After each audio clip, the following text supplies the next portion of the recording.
પ્રશ્નોત્તરી પૂજ્ય કોઠારી સ્વામી. શ્રી સ્વામિનારાયણ ભગવાનની જય.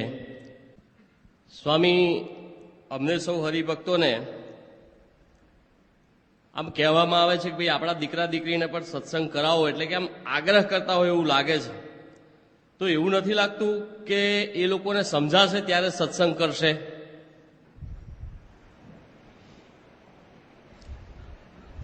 દરેકને પોતપોતાના જે બાળકો હોય એની પ્રગતિ થાય એવી દરેક મા બાપની ઈચ્છા હોય છે, અને એના માટે બાળકને એમ કે જો સારું ભણે અને આગળ ડિગ્રી મેળવે તો એ સુખી થાય. તો એવા સુખી કરવાના હેતુથી એને બાળકને નાનો હોય ત્યારે એને સ્કૂલમાં મોકલે છે, અને નિશાળમાં જ્યારે મોકલતા હોય ત્યારે બાળકને ગમતું ન હોય, કારણ કે મા બાપથી છૂટા પડવાનું એને ગમે નહીં. તો એને કંઈ ફોસલાવીને, એને પીપી આપીને, એની કંઈ જોઈતી વસ્તુ આપીને ગમે તેમ કરીને પણ એને નિશાળમાં જતો કરે છે. અને એ નિશાળમાં જાય તો એ પછી સ્કૂલમાંથી કોલેજમાં જાય અને પછી સારી ડિગ્રી પણ એ પ્રાપ્ત કરે અને સુખી થાય. તો એના હિતની જે ઈચ્છા એ મા બાપને સતત રહેતી હોય છે, અને એનું જેમાં અહિત થતું હોય તો એમાં જતાં એને રોકે છે. જેમ નાનું બાળક હોય અને રમતું હોય અને ત્યાં કંઈ સર્પ નીકળે તો બાળક તો એ સર્પને પકડવા માટે જાય, પણ મા બાપ જુએ કે એ જો સર્પને પકડશે, સર્પ એને દંશ દેશે તો બાળક મરી જશે. તો બાળકનું હિત મા બાપ ઈચ્છે છે તો બાળકને એને સર્પને પકડવા દેતા નથી, એને રોકે. એ વખતે બાળક રડે તો પણ એને રોકે છે. બાળકને કંઈ જ ખબર નથી, એ તો એમ આવું હલતું ચાલતું રમકડું જાણે, પણ એને પોતાના હિતની ખબર નથી, મા બાપને ખબર છે, તો એવું કરતાં એને રોકે છે.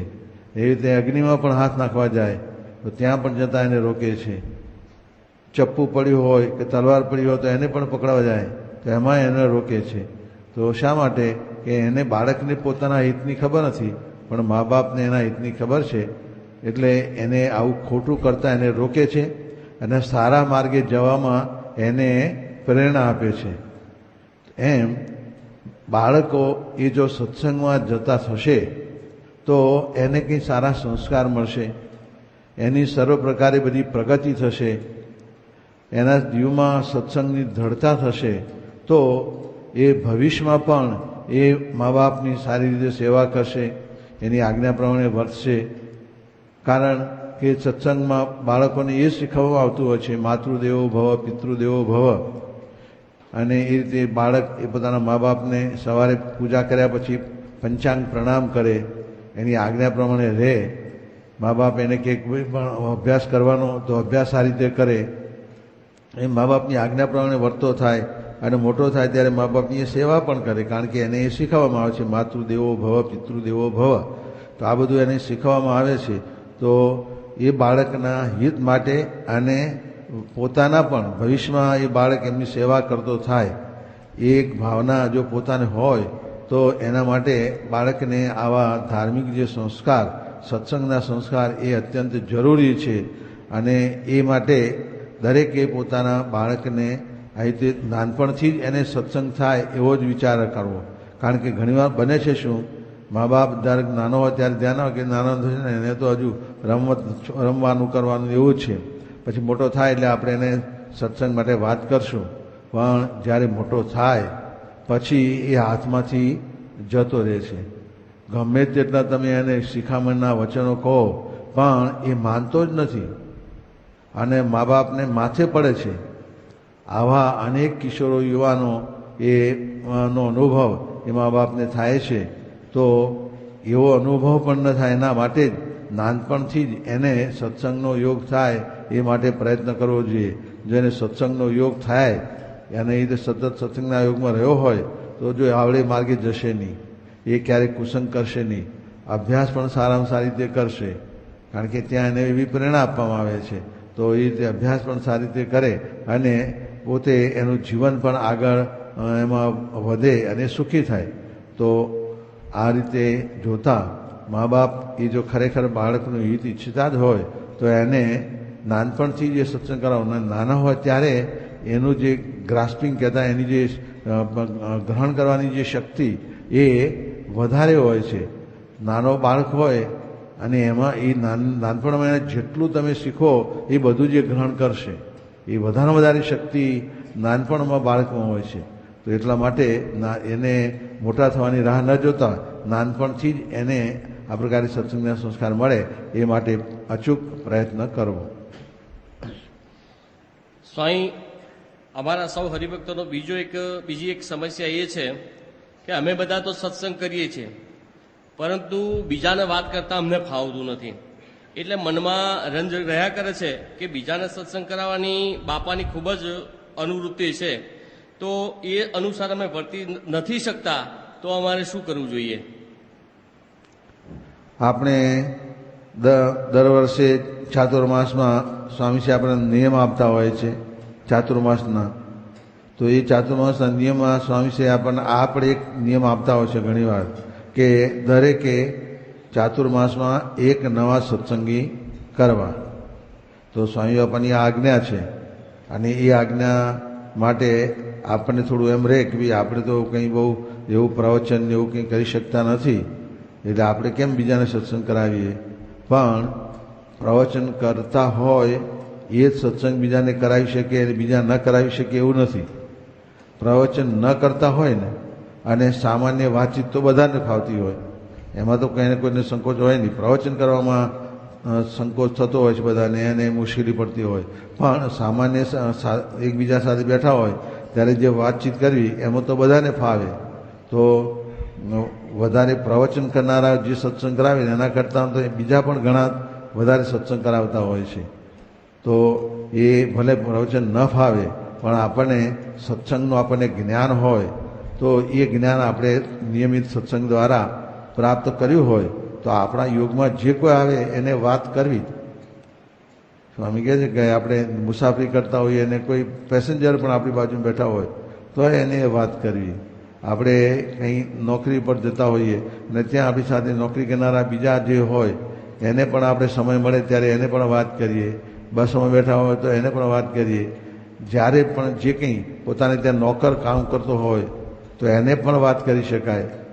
પોતાની ઓફિસમાં બીજા અમુક માણસો કામ કરતા તો એને પણ કામ કહી શકાય. એમ માણસ જો પ્રયત્ન કરે તો એ ભલે પ્રવચન ના આવડતું હોય તો પણ સારામાં સારી રીતે પ્રવચન વાત કરી અને બીજાને આ રીતે સત્સંગનું માર્ગદર્શન આપી અને સત્સંગમાં આગળ વધારી શકે છે. મુંબઈમાં અમારો એક અનુભવ છે કે કાંતિભાઈ પટેલ છે જેને કિર્લોસ્કર તરીકે ઓળખે છે. તો એ પ્રવચન કરવા એમને ઊભા કર્યા હોય તો બિચારા ઘેંઘે ફેફે થાય, એને પ્રવચન કરતા ન ફાવે. પણ એમને આવી રીતે વ્યક્તિગત બધાનો સંપર્ક કરવો, દરેકને આવી વાત કરવી એની એમને ખૂબ સારી આવડત છે. તો ઘણા મંડળો બધા ચાલતા હોય પણ પછી સંખ્યા ઓછી થતી જતી હોય ને અને કહે ને કે ઓક્સિજન ઉપર હોય એવા મંડળમાં એમને મોકલી આપીએ અને એ મંડળમાં જાય અને બધા જે કંઈ બધા હરિભક્તો હોય ને એ બધાનો વ્યક્તિગત સંપર્ક કરે, દરેકને સમજાવે અને ભારપૂર્વક કે ભાઈ આપણને સ્વામીની આજ્ઞા છે અને આપણા લાભ માટે જ છે, આપણે નીચે તો આપણને જ ખોટ આવશે. એમ ખૂબ બધી એને બધાને એવી વાત સમજાવે અને એને સત્સંગમાં આવતા કરે. તો જે સંખ્યા ઓછી જે આવતી હોય ને પણ એમના એ સંપર્કને કારણે, વ્યક્તિગત સંપર્કને કારણે સંખ્યામાં ઘણો વધારો થતો. અને એમાં એક જગ્યાએ નહીં, એવા કેટલાય મંડળોમાં એમણે આવી રીતે વ્યક્તિગત સંપર્ક કરીને બધાની સાથે પ્રેમપૂર્વક બધાને મળે અને પ્રેમથી વાત કરે. દરેકને એમ થાય કે ના ભાઈ આ તો આ જે કંઈ વાત કરે છે આપણા સારા માટે વાત કરે છે, એને આમાં કંઈ સ્વાર્થ નથી. તો એ માણસ માને પણ ખરો. આપણે પ્રમુખ સ્વામી મહારાજ પણ ઘણીવાર આપણને વાત કરે છે કે આપણા આણંદમાં અંબાલાલ ભગત હતા, અંબાલાલ કરશનદાસ. તો એ પોતે પણ એવા જ ઉત્સાહી હતા. એમના પણ જે કોઈ મળે એને સત્સંગની વાત કરે. તો આપણા રણછોડભાઈ પટેલ સાહેબ જે ખેતીવાડી કોલેજના પ્રિન્સિપાલ હતા, તો એમને યોગીજી મહારાજ ત્યાં આણંદમાં પધારવાના હોય ને તો એ કરશનભાઈ આપણે અંબાલાલભાઈ એ પોતે એમને સાહેબને મળે અને વાત કરે કે સાહેબ યોગીજી મહારાજ પધારવાના છે તો આપ પધારજો. પણ પેલા કંઈ બહુ ધ્યાન આપે નહીં. ફરી પાછા આવવાના હોય તો ફરી વાર પણ જાય. એમ 4-5 વાર એમણે આવી રીતે વાત કરતા રહ્યા. અને પેલા ના આવ્યા તો એને અંબાલાલભાઈ કંટાળ્યા પણ નહીં કે હું આમને વાત કરી રાખું પણ આ તો કંઈ સાંભળતા જ નથી. એ કંટાળે નહીં. એકવાર ફરીવાર પણ યોગીજી મહારાજ ત્યાં આનંદ પધારવાના હતા તો વહેલી શિયાળામાં વહેલી સવારે 5 વાગે ઉઠી અને એમના ત્યાં સાયકલ ઉપર પહોંચી ગયા અને કહ્યું કે સાહેબ યોગીજી મહારાજ પધાર્યા છે તો આપ જરૂર લાભ લેવા પધારો, આપને સ્વામીના આશીર્વાદ મળશે અને તમને પણ આનંદ થશે એમ વાત કરી. ત્યારે પેલા સાહેબ રણછોડવી સાહેબને વિચાર આવ્યો કે આ અંબાલાલ એને કંઈ સ્વાર્થ નથી, એને મારી પાસેથી કંઈ એના કંઈ દીકરાને એડમિશનમાં અપાવવું કે આવું કંઈ કામ કરવું એવું તો કંઈ છે જ નહીં. અને છતાં આવી શિયાળાની કડકડતી ઠંડીમાં મને આ વહેલા આવીને કહેવા માગે છે તો ચાલો આપણે એ કહે છે તો જઈએ. અને એ રીતે યોગીજી મહારાજના દર્શન કરવા આવ્યા. અને એમને તો સ્વામિનારાયણના સંતો એના પ્રત્યે થોડો આમ અભાવ જેવું હતું, પણ જેવા યોગીજી મહારાજને એમણે દર્શન કર્યા એકદમ ઠંડા પડી ગયા. એના અંતરમાં બધા જે કંઈ બધા ભાવ હતા ને એ બધા શમી ગયા અને યોગીજી મહારાજના ચરણમાં પડી ગયા. અને પછી તો યોગીજી મહારાજની વિશે એમને ખૂબ ભાવ થતો ગયો. તો યોગીજી મહારાજને પોતાને ત્યાં પણ પધરાવેલા. તો આવી રીતે એમ કે અંબાલાલભાઈનો પણ જાવ ઉત્સાહ હતો તો એમણે આ પ્રકારે સત્સંગ કરાવ્યો. અને યોગીજી મહારાજ તો કહેતા કે કોઈને એક જણને આપણે સત્સંગને માર્ગે વાળીએ તો આપણને એક બ્રહ્માંડ ઉગાડ્યાનું પુણ્ય થાય. એક જણને સત્સંગ કરાવે એક બ્રહ્માંડ ઉગાડ્યાનું એટલે કે આખું બ્રહ્માંડ બુડતો હોય એટલે આખા બ્રહ્માંડના જીવ પ્રાણી માત્ર એટલે માત્ર મનુષ્ય નહીં પણ જીવ પ્રાણી માત્ર એ બધા નાશ પામતા હોય અને એ બધાને ઉગાડી લે તો કેટલું બધું પુણ્ય થાય. એટલું પુણ્ય એક જણને સત્સંગને માર્ગે વાળવામાંથી થાય છે. તો એ રીતે આપણે પણ આના માટે જરૂર પ્રયત્ન કરવો. શાસ્ત્રી મહારાજ પોતે પણ ઘણીવાર વાત કરતા કે હું 100 જણને વાત કરું ને એમાંથી 5 જણને કંઈક સત્સંગ ઉગે, એ વાત ઉગે. શાસ્ત્રી મહારાજ જેવા સાક્ષાત ભગવાનના અખંડ ધારક સંત હતા, એ પણ પોતે આવું કહેતા કે 100 જણને વાત કરવામાં 5 જણને અસર થાય. તો આપણે એમના માર્ગે આપણે દરેકને વાત કરતા રહેવાનું. જેના કંઈક એવા સંસ્કાર હશે, પૂર્વના પાછા સંસ્કાર હોય તો એ સંસ્કાર એના જાગૃત થઈ જાય અને સત્સંગમાં આવતા થઈ જાય. તો એટલા માટે આપણે ભલે પ્રવચન ન પણ કરી શકતા હોય પણ આવી રીતે વ્યક્તિગત સંપર્ક કરીને પણ બીજાને સત્સંગ કરાવો એ આપણી મોટી સેવા છે. શ્રીજી મહારાજે પણ પ્રથમના 71માં વાત કરી કે આવી રીતે ભગવાન પુરુષોત્તમ નારાયણ અનંત જીવના કલ્યાણ કરવા માટે આ પૃથ્વી ઉપર પધારે છે. અને જ્યારે આવે છે ત્યારે પોતાની સાથે પોતાનું ધામ જે અક્ષરધામ, પોતાના જે મુક્તો ગુણાતીયાન સ્વામી અને મુક્તો અને ઐશ્વર્ય બધું સાથે લઈને આવે છે. અને મહારાજે પછી એમાં કહ્યું કે આ વાત દરેકે સમજવી, હરિભક્તો હોય એને તો આ વાત દરેકે સમજવી કે આ રીતે ભગવાન પોતાનું ધામ મુક્ત ઐશ્વર્ય લઈને આવે છે અને એ વાત બીજાની આગળ પણ કહેવી. જો એમાં મહારાજે આપણને બધાને આદેશ, નાના મોટા ભાઈ બધાને આજ્ઞા કરી કે આ વાત બીજાને પછી પોતે સમજીને બીજાને કહેવી. અને પ્રમુખ સ્વામી મહારાજ ઘણી વાર કહે કે એ મહારાજની આજ્ઞા એ શાસ્ત્રી મહારાજે યથાર્થ પાડી કે એ પોતે આ વાત સમજ્યા અને અનેકને આ વાત એમણે આ સમજાવી. એના માટે આગ્રહ રાખ્યો દરેકને જ્યાં પણ જાય ત્યાં બધે જ શાસ્ત્રી મહારાજ જ્યાં વિચારણ કર્યા તો દરેકે આ સિદ્ધાંતની વાત એ દરેકને કહેતા હતા. તો એ રીતે આવી સિદ્ધાંતની વાત આપણે દરેકને સમજાવી તો એનું શ્રેય થાય અને આપણું પણ શ્રેય થાય, આપણને પણ એ સેવાનો લાભ પ્રાપ્ત થાય. સ્વામી, સત્સંગથી મન શાંત અને સ્થિર થાય છે તેવું કહેવામાં આવે છે, પરંતુ ક્યારેક પ્રશ્નો ઉદ્ભવે છે કે ઊભો થાય છે ત્યારે તરત જ મન અશાંત થઈ જાય છે અને અસ્થિરતા વ્યાપી જાય છે. તો આવું કેમ બને છે? એટલે સત્સંગ કરવાથી તો મન શાંત થાય જ, પણ એ સત્સંગ કરવાની જે રીત, એ આપણી જે રીત એમાં એમ કે ઘણો બધો ભેદ પડતો હોય છે. અને એને કારણે એ સત્સંગનું જે જ્ઞાન છે એ આપણા જીવમાં જલ્દી દ્રઢ થતું નથી. એને કારણે નાના પ્રસંગોમાં પણ આપણામાં ઉશ્કેરાટ આવી જાય, આપણને એમાં ઉદ્વેગ, અશાંતિ આ બધું થઈ જતું હોય છે. તો આપણે આ જે કહ્યું કે સત્સંગ છે એ આપણે જીવડો કરવાનો છે. આપણે શું સત્સંગ હોય પણ મામાનો સત્સંગ, કાકાનો સત્સંગ, બાપુજીનો સત્સંગ, એમ બસ એ સત્સંગ છે એટલે આવીએ જઈએ એટલું જ. વાતો પણ સાંભળે પણ કંઈક એની સાથે લેવા દેવા ન હોય. પણ આપણે જ્યારે સત્સંગમાં જઈએ છીએ, વાતો સાંભળીએ છીએ, તો એના ઉપર વિચાર કરી અને એને એ પ્રમાણે આપણે જીવન જીવવા માટે પ્રયત્ન કરવો.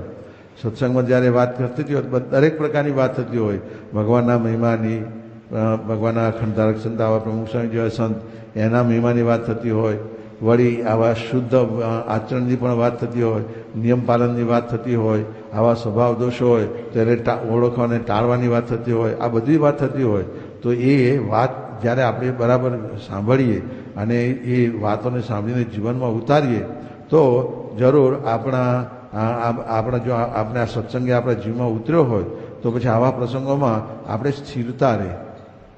કંઈ વસ્તુ તૂટી તો પણ કંઈક કાંઈ હોય, ચાલો ભગવાનની ઈચ્છા.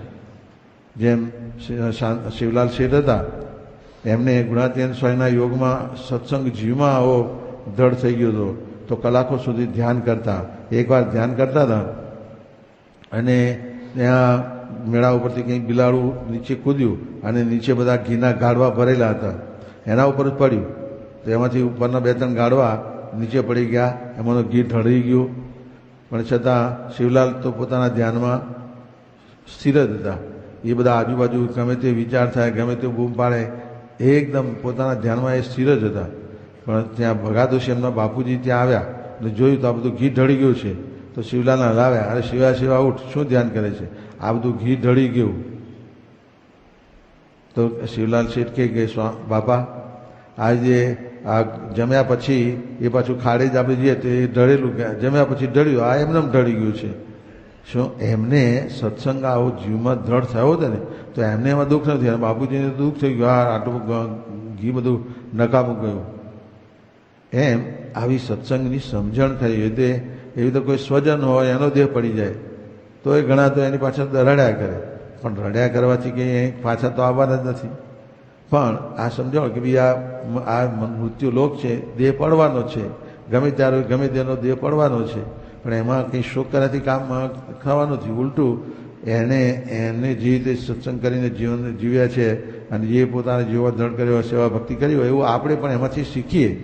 એમ આ સત્સંગ આપણા જીવમાં જેટલો વધારે દ્રઢ થશે એટલો આપણને આ બધા પ્રસંગોમાં, નાના મોટા બધા પ્રસંગોમાં સ્થિરતા રહેશે, અંતરમાં શાંતિ અને આનંદ રહેશે.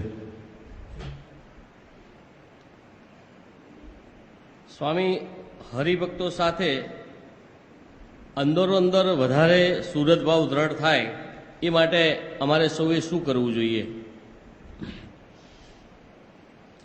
હરિભક્તોને પરસ્પર સુહૃદ ભાવ દ્રઢ થાય તો એનાથી મોટા પુરુષનો રાજીપો પણ પ્રાપ્ત થાય. યોગીજી મહારાજ ઘણીવાર આવી રીતે હરિભક્તોને સમશ્રુત ભાવ એકતા રાખવાની વાત કરતા. એકવાર યોગીજી મહારાજ મુંબઈમાં પધાર્યા હતા અને એ વખતે આવી રીતે કથા વાર્તા થતી હતી. ત્યાં સભામાં વજુભાઈ શેઠ બેઠા હતા. એમણે યોગીજી મહારાજને પ્રશ્ન પૂછ્યો કે બાપા, આખા મુંબઈમાં સત્સંગ કરાવવો હોય તો શું કરવું અમારે? ત્યારે એ વખતે યોગીજી મહારાજે એ પ્રશ્નના ઉત્તરમાં કહ્યું હતું કે તમે બધા હરિભક્તો એ પરસ્પર સંસ્રોત ભાવની એકતા જો રાખો ને તો આખું મુંબઈ રંગાઈ જાય. એમ યોગીજી મહારાજે ત્યાં વાત કરી હતી કે ભાઈ આ સત્સંગ જો વધારવો, સત્સંગનો વિકાસ કરવો તો એના માટે પરસ્પર સમશ્રુત ભાવ એકતા એ અત્યંત જરૂરી છે. તો આપણે બીજા અન્યની સાથે આવો સુહૃદ ભાવ રાખવાનો કહો તો સુહૃદ ભાવ એટલે શું?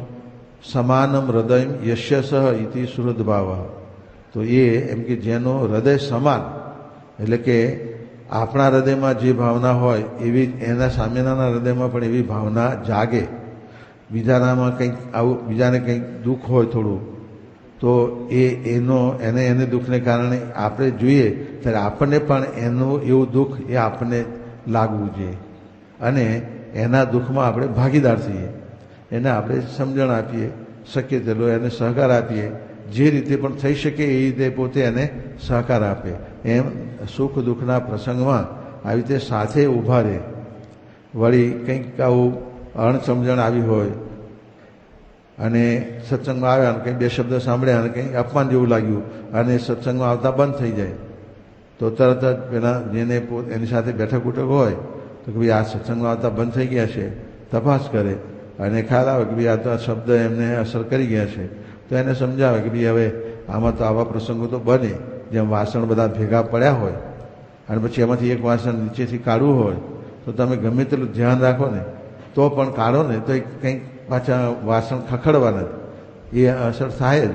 એમ આવા બધા પ્રસંગો બને પણ આપણે બધાને ભૂલી જવાના, એના તરફ બહુ કેમ કે એને બહુ એના તરફ ઉપેક્ષા રાખવી, આવી રીતે કરવું એટલે ભૂલી જવા.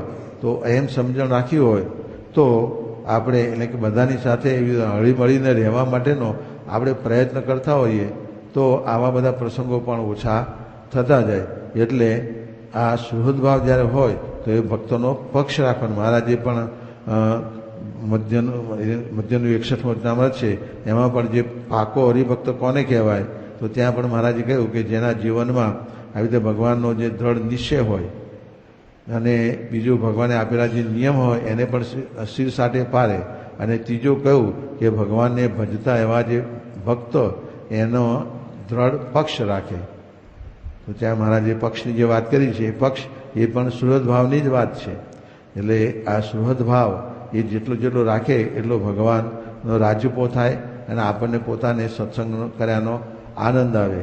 શ્રીજી મહારાજના વખતમાં ધારીમાં એક હરિભક્ત હતા અને બીજા કેટલાક મહાજનો, એ બધા એ હરિભક્તને અને મહાજનોને બધાને કંઈક સજા થઈ અને એને જેલમાં લઈ ગયા.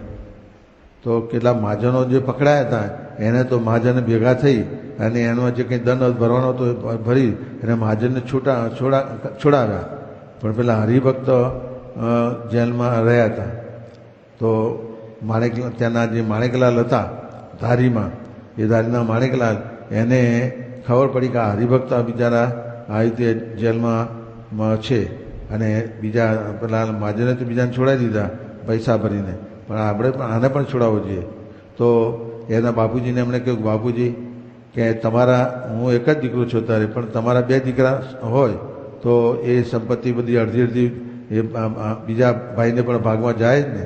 તો કે આ જે સત્સંગી છે એ આપણો ભાઈ જ છે, મારો ભાઈ જ છે, તો એના માટે આપણે જે કંઈ ભરવાનું છે થોડા ભરી દઈએ આપણે. તો એણે હા પાડી અને એ રીતે એમના પૈસા ભરી અને હરિભક્તને છોડાવ્યા. અને હરિભક્તને છોડાવ્યા તો એ વાત શ્રીજી મહારાજને સમાચાર મળ્યા. મહારાજે ખરી માંદા હતા અને કોઈને મળતા નહોતા, તો પણ મહારાજે સેવકોને કહી રાખ્યું કે ધારીના માણેકલાલ આવે તો એમને મારી પાસે આવવા દેજો. એ રીતે માણેકલાલ મહારાજને પાસે ગયા તો એમને મહારાજ પાસે જવા દીધા અને મહારાજ એ વખતે બહુ રાજી થયા અને મહારાજે શું કહ્યું, મહારાજ કે તમે મને જેલમાંથી છોડાવ્યો. તો જો એક હરિભક્તને છોડાવે તો પણ ભગવાને શું સમજ્યા કે આ હરિભક્તને છોડાવ્યો તો મને છોડાવ્યો. તો એ રીતે કેવી મોટી સેવા થઈ ગઈ. તો ભગવાનના ભક્તોનો આવો પક્ષ એ પણ આવી રીતે રાખો એ મહારાજે આપણને સમજાવ્યું છે. તો અને એમાં ભગવાનનો સંતો રાજીપો છે. તો આ રીતે બધાએ એકબીજાની સાથે હળી મળીને આ સત્સંગ ભક્તિ આપણે કરીએ તો મહારાજ સ્વામી રાજી થાય અને આપણે સત્સંગ કર્યાનો આનંદ પણ આવે. સ્વામી, અભાવ અવગુણની વાત ન સાંભળવી તેમ કહેવામાં આવે છે, પરંતુ કોઈ કહેતું હોય ત્યારે ના પાડી શકાતી નથી કે નથી ત્યાંથી જતા રહેવાતું, તો શું કરવું? આપણે સિદ્ધાંત તો જાણીએ છીએ કે મોટા પુરુષ આપણને અવારનવાર એ કહે છે. શ્રીજી મહારાજે વચનામૃતમાં પણ આપણને ઘણીવાર વાત કરી છે કે ભગવાનના ભક્તના અવગુણની વાત કરવી નહીં અને સાંભળવી નહીં. અને આવી રીતે જે કોઈ એમ કે વાત કરે કે સાંભળે તો એને ઉપાસનાની પણ મહારાજે આજ્ઞા કરી. તો આ વાત અને આ સિદ્ધાંત આવા પ્રગટ સત્પુરુષો એ પ્રમુખ સ્વામી મહારાજ પણ આપણને એ વાત કરતા જ હોય છે. છતાં પણ આપણાથી એમાંથી પાછા વળી શકાતું નથી. કારણ શું કે હજુ આપણને એમાં કંઈક થોડી રસ હોય છે, એ આપણી અજ્ઞાનને કારણે હજુ એમાં આપણે રસ પડતો હોય છે. એટલે પણ એ ખોટ આપી છે. કોઈ આવી વાત કરતો હોય તો યોગીજી મહારાજે કહ્યું કે તરત જ ઊભા થઈ જવું, અને ધારો કે ઊભા ત્યાં ન થઈ શકાય એવી સ્થિતિ હોય, પરિસ્થિતિ હોય, તો એ વખતે એ જે કંઈ વાત કરતો હોય તો એ તરફ આપણે ધ્યાન જ નહીં આપવાનું. આપણને એમાં રસ હોય એટલે શું આપણે થોડી એમાં ટાપસી પુરાવીએ એટલે પેલાને કાંટો ચડે એટલે વળી પાછી વધારે વાત કરે. પણ આપણે એ જે વાત કરતો હોય એના તરફ દુર્લક્ષ્ય સેવીએ, બહુ ધ્યાન આપીએ નહીં એટલે પેલો પણ જાણે કે આ કે હું વાત કરું છું પણ કંઈ આને કંઈ અસર થતી લાગતી નથી, એને કંઈ બહુ રસ પડતો લાગતો નથી એટલે પછી એ વાત કરતો અટકે. પણ પેલા ટાપસી પુરાવો ને એમાં હા જે હા કરાવો તો પેલા અંદર કાંટો ચડે. તો આપણે જો ખરેખર અંતરમાં ભાવ હોય કે આપણે આવી કોઈ અવગણની વાત સાંભળી જ નથી તો એના તરફ આ પ્રકારનો ધ્યાન ન રાખવું, એ તરફ બેધ્યાન રહેવું. તો એમ પણ એટલે કાનની વૃત્તિ આપણે બીજામાં જોડી દઈએ. જેમ આપણે કથા સાંભળતા હોઈએ ત્યારે આપણું મન એ બીજા વિચારમાં ચડી ગયું હોય તો વાત જે કંઈ કરતા હોય તે સંભળાય છે, નથી સંભળાતી. સારામાં સારી વાત થતી હોય તો પણ એ ગ્રહણ થતી નથી. એમ આવી જ્યારે કોઈ વાત કરતું હોય તો એ વખતે આપણું મન છે એ બીજામાં ડાયવર્ટ કરી દેવું, બીજામાં જોડી દેવું, બીજી વાતમાં એને પરોવી દેવું. તો એવું કરીએ તો એ વખતે પેલી વાત આપણને સંભળાય નહીં. અને માવા ભગત હતા એ માવા ભગત આચાર્ય મહારાજના બધા જે ઘરવાળા ને એ બધાનો ગાડામાં લઈને જતા હતા.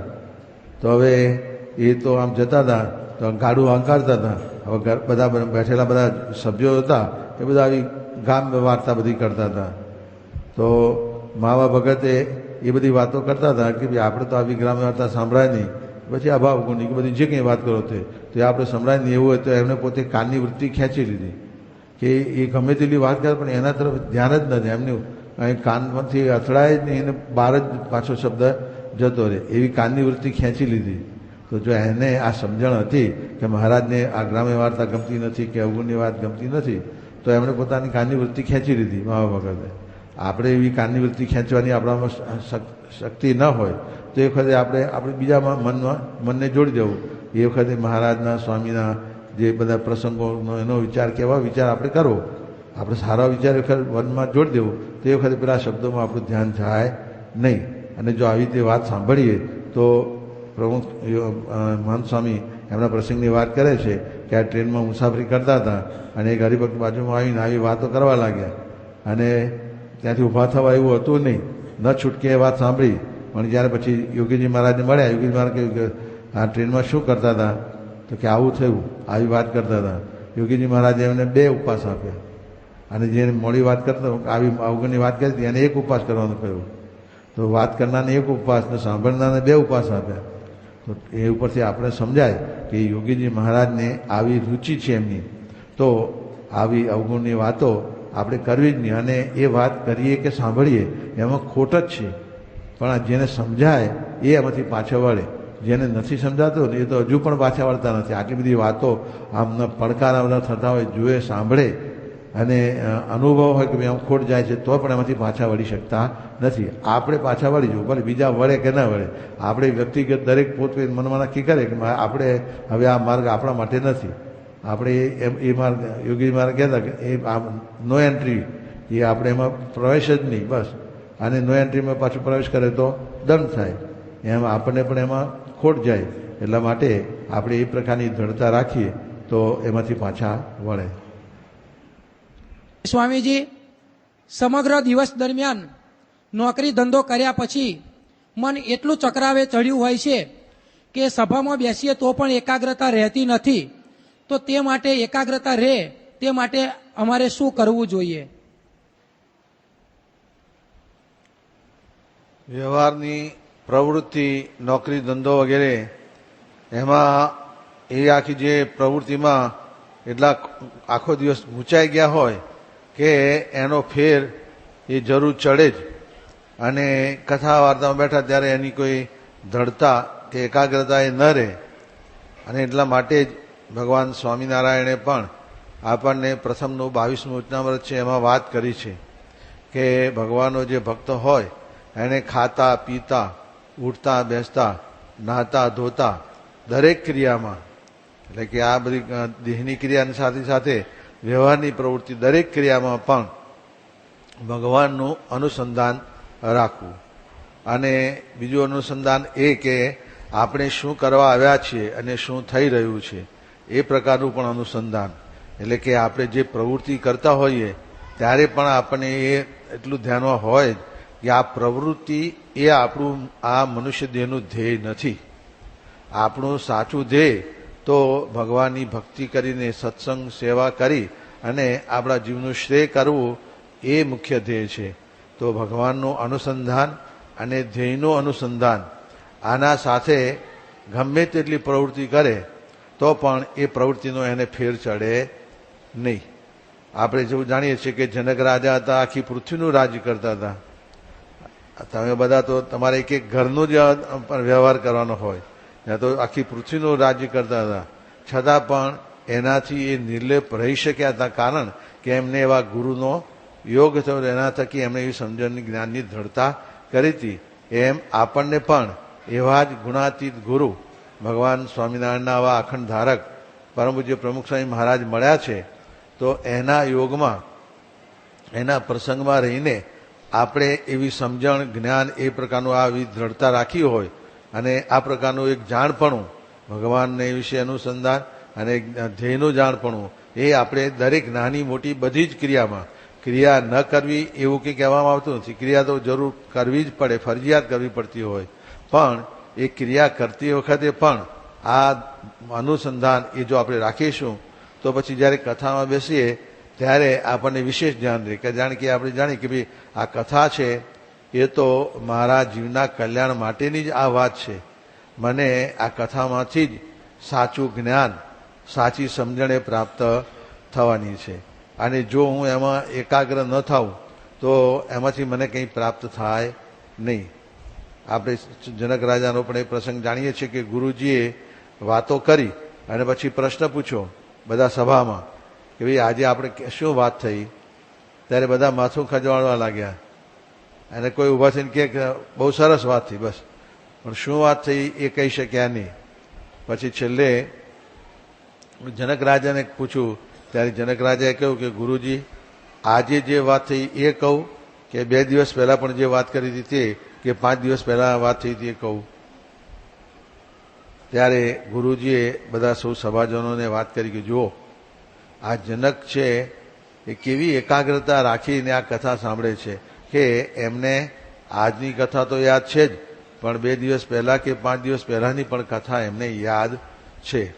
તો જો એ યાદ રાખી શકતા હતા એનું કારણ કે જ્યારે કથામાં બેઠા હોય ત્યારે વ્યવહારનો કે રાજનો કોઈ પણ પ્રકારનો વિચાર એ રાખતા નહોતા, બસ કથામાં જ એ ધ્યાન આપતા હતા. એમ આપણે પણ એ પ્રકારનો પ્રયત્ન કરવાનો અને એ જ્યારે પણ કથામાં બેસીએ, આપણી વિભાગીય સભા, રવિ સભા કે ઘર સભા કે કોઈ બીજા ઉત્સવ સત્સંગ સભા, તો એ દરેકમાં પણ આપણે એકાગ્રતા રાખવી કે એ આપણા માટે સમજવા માટે, પ્રેરણા લેવા માટેનો આ એક ઉત્તમ ઉપાય છે.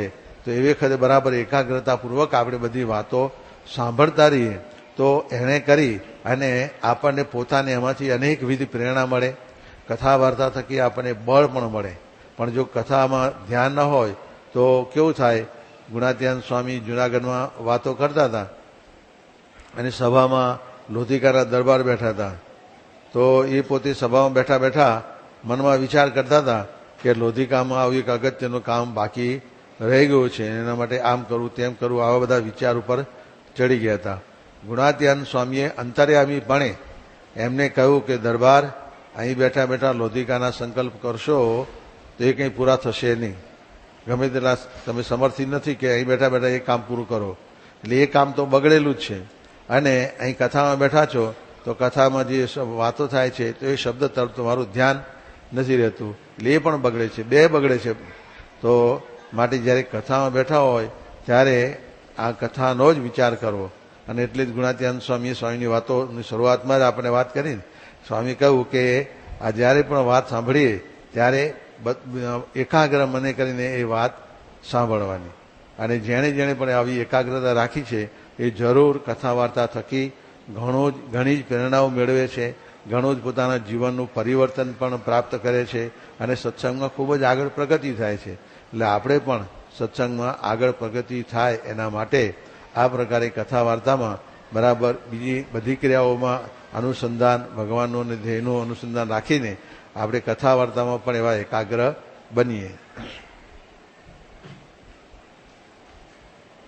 સ્વામીજી મધ્યસ્થ કાર્યાલય તરફથી હમણાં એક ઘર સભાનો પ્રોજેક્ટ આવેલો અને સ્વામી બાપા પણ કહે છે કે ઘર સભા કરો.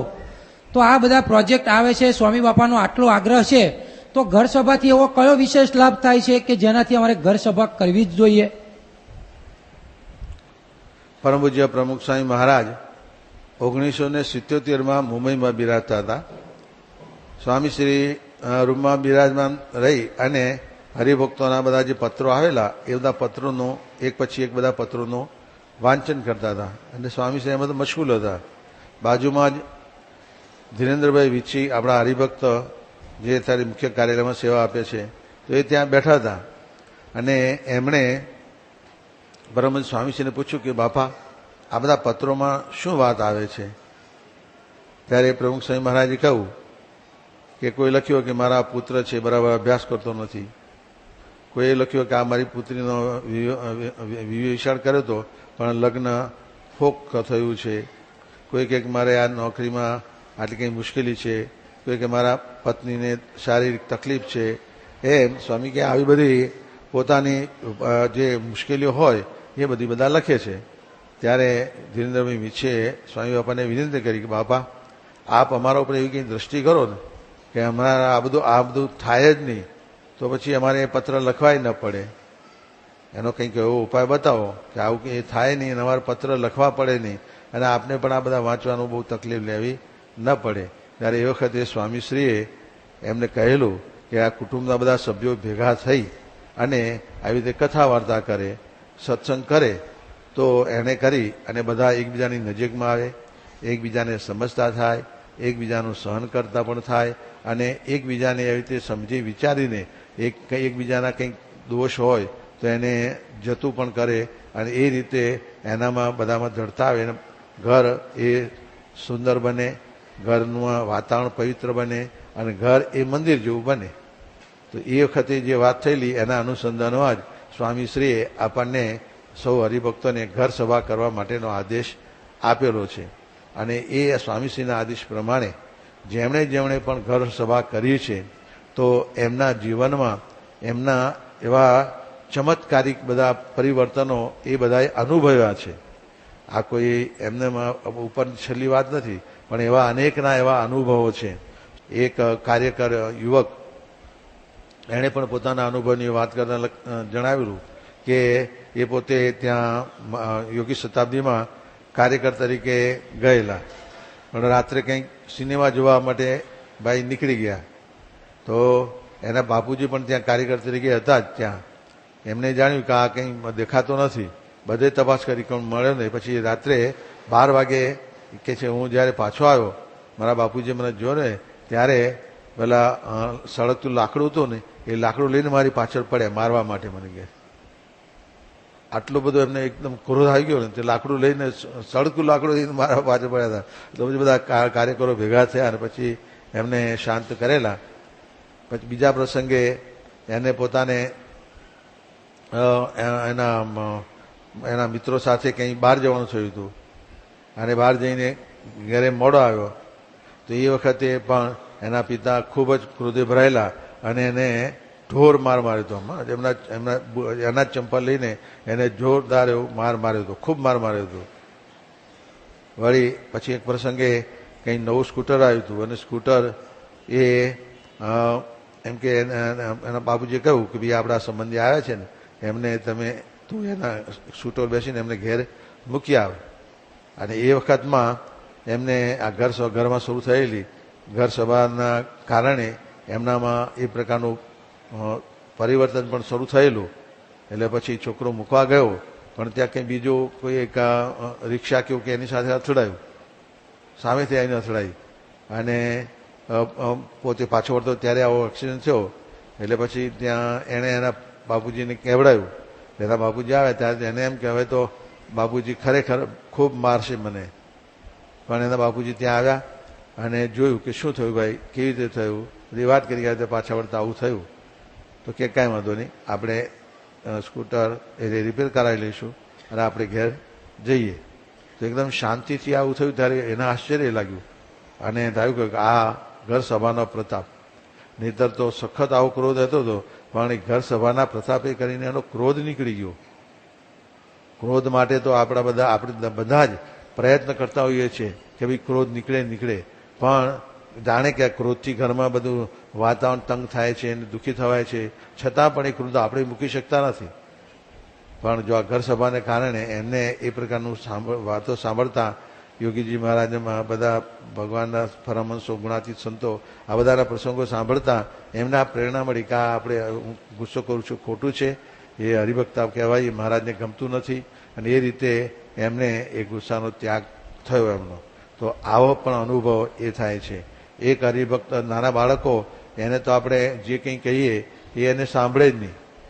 ગમે તેટલું મા બાપ બધા ગમે તેટલું માથાકૂટ કરે ને તો પણ એ સાંભળે જ નહીં. એને અભ્યાસ કરવાનું કહે તો અભ્યાસ એ તોફાન જ કરતો રહે, અભ્યાસ ન કરે. આવું બધું થતું હોય. પરીક્ષામાં પણ એવી રીતે ચોરી બોરી બધું કરતો હોય. પણ એક પરિવારમાં એ લોકોએ ઘર સભા શરૂ કરી, એમાં બધા નાના બાળકો પણ સભામાં બેસતા. તો એમાં છોકરો એનો 10મા ધોરણમાં અભ્યાસ કરતો હતો, એ પણ બેસતો. અને એમાં યોગીજી મહારાજના જીવનચરિત્રનો પ્રસંગ આવ્યો કે યોગીજી મહારાજ નાના હતા ત્યારે પણ ભણતા ત્યારે કોઈની ચોરી કરતા નહોતા અને કોઈની ચોરી કરવા પણ દેતા નહોતા, દરેકને સમજાવતા હતા. તો આ પ્રસંગ એને સાંભળીને એને પ્રેરણા મળી છોકરાને કે મારે પણ પરીક્ષામાં કોઈ પણ પ્રકારની ચોરી ન જ કરવી. અને થયું એ રીતે કે 10મા ધોરણમાં જ્યારે પરીક્ષા આપવા ગયો ત્યારે જે સેન્ટર હતું એ સેન્ટરમાં ત્યાં એના ક્લાસમાં સુપરવાઇઝર તરીકે એના બાપુજીના મિત્ર આવ્યા હતા. એટલે એ ઓળખે કે આ મારા મિત્રનો દીકરો છે. એટલે એની પાસે જઈને પેલા સુપરવાઇઝરે કહ્યું કે તું આપણો ઘરનો છે, માટે તારે કંઈ પણ એમ કે ચોરી કરવી હોય, કોઈનામાંથી ચોરી કરવી હોય તો એ પણ છૂટ છે, બહાર જઈને પણ કંઈ લખી આવવું હોય કરવું હોય તો પણ છૂટ છે. એવી રીતે એને છૂટ આપી.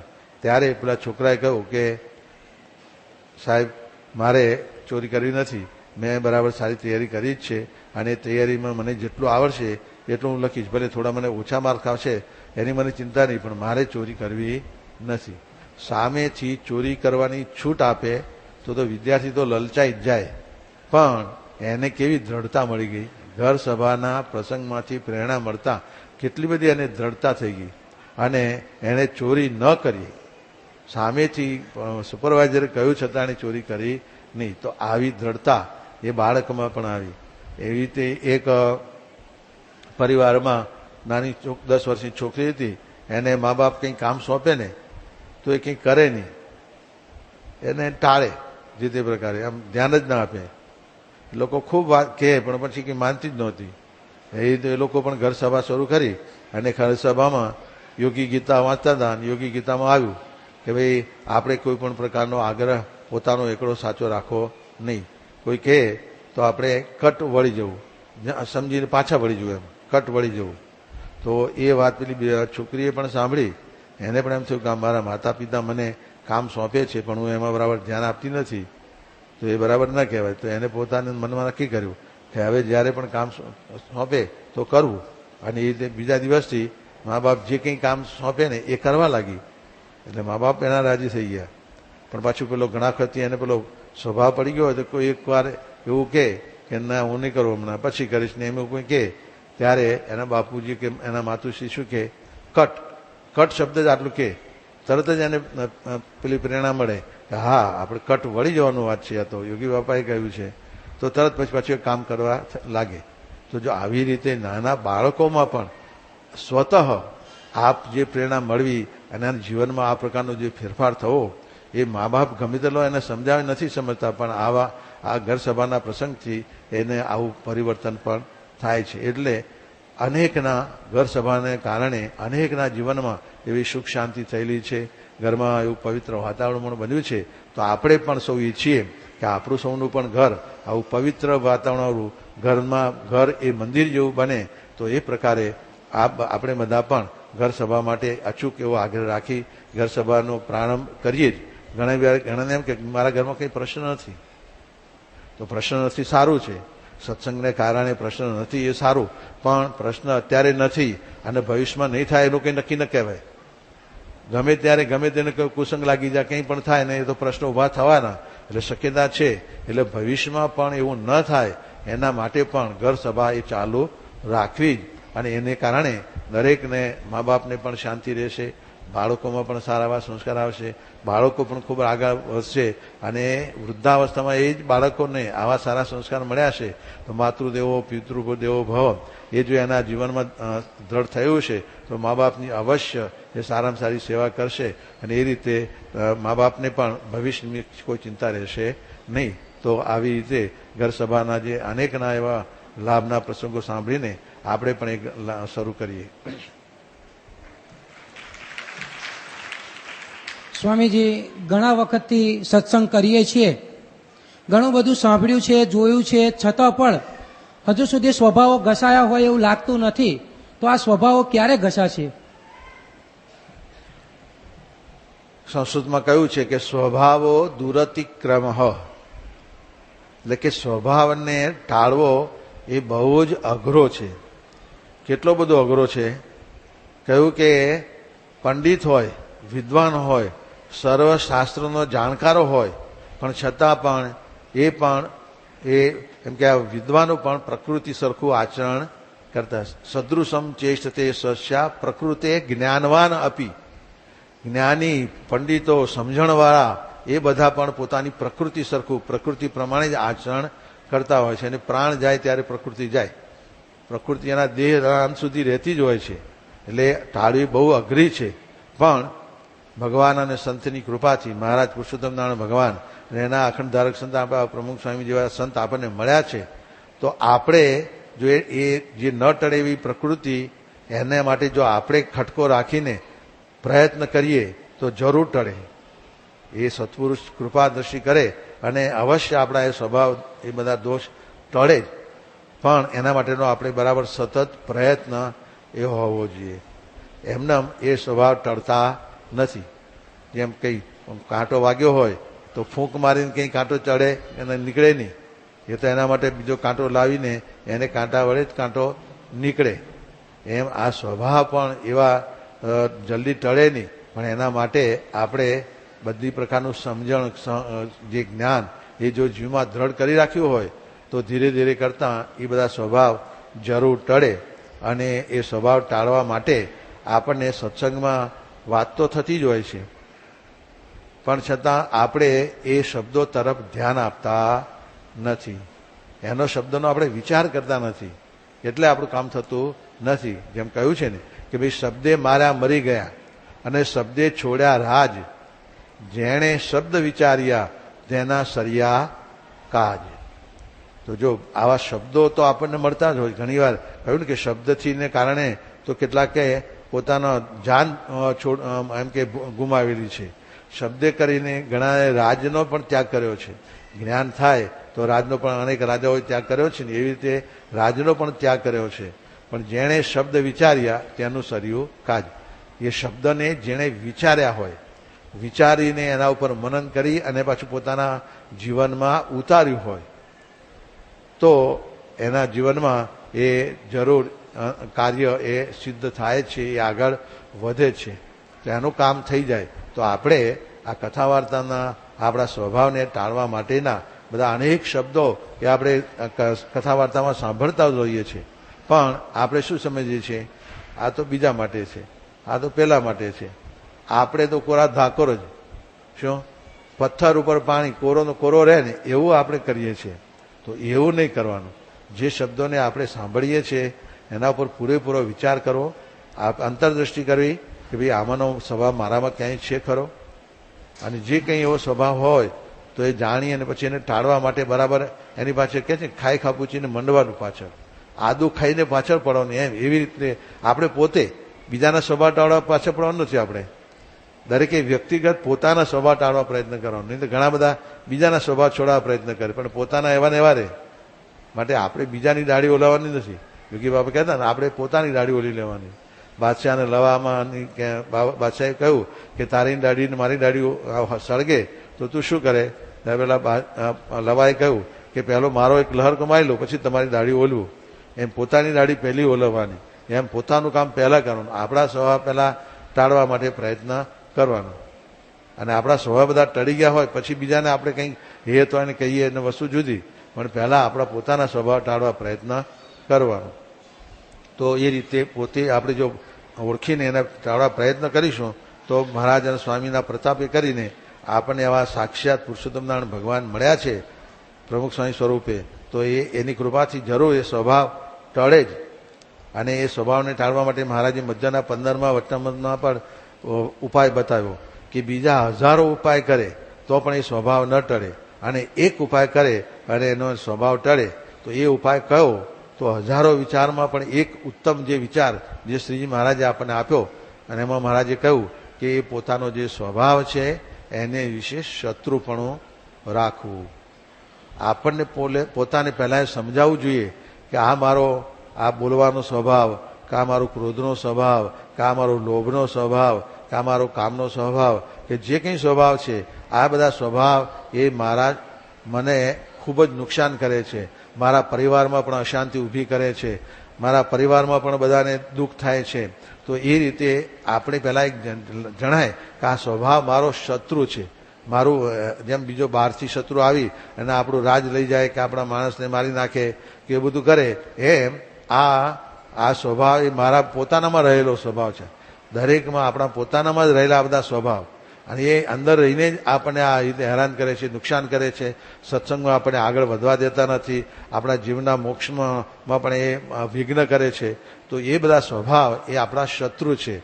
પહેલાં એ મનાવવું જોઈએ કે આ બરાબર, આ મારો શત્રુ છે, આ સ્વાદ આ મારો શત્રુ છે, મને વારે વારે હોટલમાં લઈ જાય છે, બહાર લઈ જાય છે, અને આ સત્સંગમાં નિયમ પ્રમાણે એ નિયમમાં હું વર્તી શકતો નથી, તો માટે મારો એવો શત્રુ છે. એમ દરેકે પોતપોતાના સ્વભાવનો વિચાર કરવાનો. સ્વભાવવશ સંસાર જે પુસ્તક પૂજ્ય વિવેક સાગર સ્વામીએ લખ્યું છે એમાં બધા સ્વભાવનું દર્શન કરાવી દીધું છે. દરેકના નાના મોટાના બધાના એવા સ્વભાવો એ બધા જ બતાવી દીધા છે. તો એ રીતે બધા પોતાના સ્વભાવ વશ જ આ રીતે પ્રવૃત્તિ કરતા હોય છે. પણ જ્યારે એને આવું રીતે શત્રુ જાણ્યો હોય, અને પછી શત્રુ જાણ્યો પછી એને ઘરમાં કોઈ રાખે? કોઈ પણ માણસનો શત્રુ જે હોય એને પોતાના ઘરમાં રાખે ખરા? કોઈ જ ન રાખે. એને કાઢી જ મૂકે કે આ મારું ખરાબ કરે છે, અંદર રહીને ખરાબ કરે છે, એટલે એને કાઢી જ મૂકે, ઘરમાં રહેવા દે નહીં. એમ આ સ્વભાવને જો આપણે શત્રુ જાણ્યા હોય તો પછી એને આપણે અંતરમાં રહેવા જ ન દઈએ, એને ગમે તેમ કરીને ધોકાઈને આપણે કાઢીએ જ. તો એને ટાળવા માટે આપણે પ્રયત્ન કરવાનો, અને આપણે પ્રયત્ન કરીએ મોટા પુરુષ આપણને એમાં મદદ કરે અને આપણું એ કામ થાય. જેમ કામ ક્યારે આપણે પ્રયત્ન કરીએ ને તો એ મોટા પુરુષ દ્રષ્ટિ કરે. જેમ સ્વામી દ્રષ્ટાંત આપે છે કે કોઈ છોકરો હોય નાનો અને આંબાના ઝાડ નીચે ઊભો હોય અને ઉપર જુએ તો સરસ મજાની શાખ આમ લબડતી હોય, તો એને લેવા માટે આમ કૂદકા મારે. બીજા નાનો હોય એટલે પહોંચી ન શકતો હોય, થોડુંક 1 ફૂટ જેટલું અંતર રહી જતું હોય, તો આમ કૂદાકૂદ કરતો હોય અને ત્યાંથી કોઈ માણસ મોટો પસાર થાય એ જુકા છોકરો કૂદાકૂદ કરે છે, કેમ કૂદાકૂદ કરે છે? આમ ઊંચે જો હા કેરી છે એટલે બિચારો કૂદાકૂદ કરે છે પણ પહોંચી શકતો નથી. એને દયા આવે એટલે ત્યાં જઈ અને પેલું કેરી તોડી અને છોકરાને આપે, છોકરો ખુશ થઈ જાય. તો જો એ છોકરો આમ પ્રયત્ન કરતો હતો તો પેલો બાજુમાંથી પસાર થયો, એને મદદ કરવાની પ્રેરણા થઈ અને એને મદદ કરીને એને કેરી મળી. બાકી તો ગમે તેટલું કૂદતો રહે પણ જો કોઈ ન આવે તો ત્યાં સુધી એને કોઈ ના મદદ કરે, પણ કૂદતો રહેતો હતો, પ્રયત્ન કરતો હતો તો એને મદદ કરી. પણ એ જ છોકરો ત્યાં આંબાના ઝાડ નીચે સૂતો હોય અને કેરીની સામે આમ ટગર આંખ મીચા વગર આમ જોયા જ કરે કે મને મળે, તો એમ એને મળે. બાજુમાંથી હજારો માણસ પસાર થાય તો પણ કોઈ એને કેરી તોડી આપે? ન તોડી આપે, કોઈને ખબર જ ન પડે. પણ જો પ્રયત્ન કરતો હોય તો કોઈ એને મદદ કરે. એમ આવી રીતે સ્વભાવ દૂર કરવા માટેનો આપણો સતત પ્રયત્ન હોય, આપણી દ્રઢતા હોય તો દ્રઢતા જોઈને રે એની મદદ કરે મોરારી. એમ ભગવાન ગમે તે કોઈમાં રહીને પણ ભગવાન પોતે આવા સત્પુરુષ કે જરૂર આપણને એ રીતે મદદ કરે છે, અને આપણા આવા સ્વભાવ જે કોઈ રીતે ટળે એવા નથી એ સ્વભાવ પણ ટળે. આ સત્સંગ એવો દિવ્ય અને અલૌકિક છે, અને આવા ભગવાનના પુરુષોત્તમ નારાયણના અખંડ સંત પ્રમુખ સ્વામી મહારાજ વિચરે છે તો એના પ્રતાપે ગમે તેવા સ્વભાવ તો ટળી જાય. યોગી બાપાએ યોગી ગીતામાં લખ્યું સ્વભાવનું શું એમ કે